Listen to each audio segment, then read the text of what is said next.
ngày vắng yêu thương nỗi nhớ quay cuồng trong đêm. Nhiều ngày vắng ơi em, nỗi nhớ ngày càng dâng lên. Tóc rối khi không thấy người, đẫm nát lang thang cuối trời. Ngày tàn anh chơi vơi với cuộc đời. Giờ thì đã chia ly ta mai không còn bên nhau.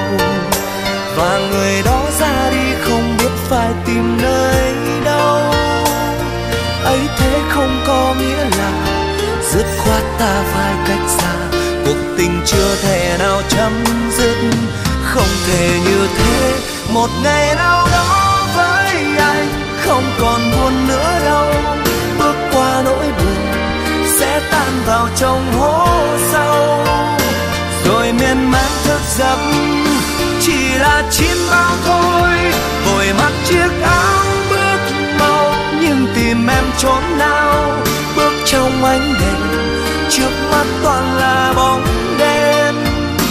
Dòng người vẫn đan xen, một mình tôi bơ vơ. Lạc lối giữa bao con người, mình tôi.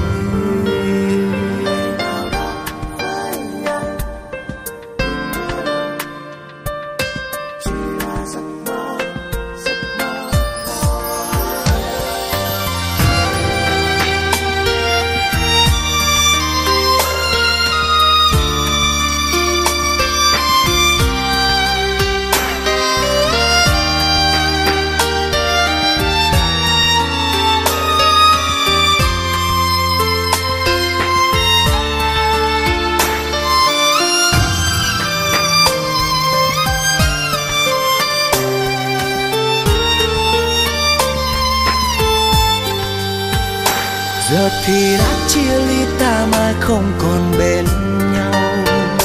Và người đó ra đi không biết phải tìm nơi đâu.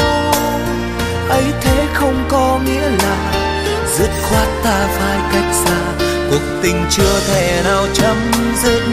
Không thể như thế. Một ngày nào đó với anh không còn buồn nữa đâu.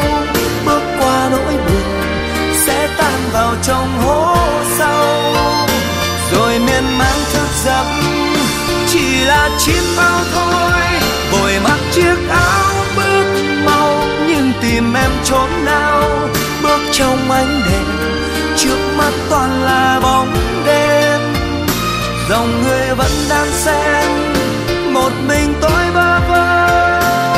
Lạc lối giữa bao con người, mình tôi. Một ngày nào đó với anh không còn buồn nữa đâu. Bước qua nỗi buồn sẽ tan vào trong hố sâu. Rồi miên man thức giấc chỉ là chim bao thôi. Vội mang chiếc áo bước mau, nhưng tìm em chốn nào. Bước trong ánh đèn, trước mắt toàn là bóng đêm. Dòng người vẫn đang xen, một mình tôi bơ vơ. Lạc lối giữa bao con người, chỉ mình tôi.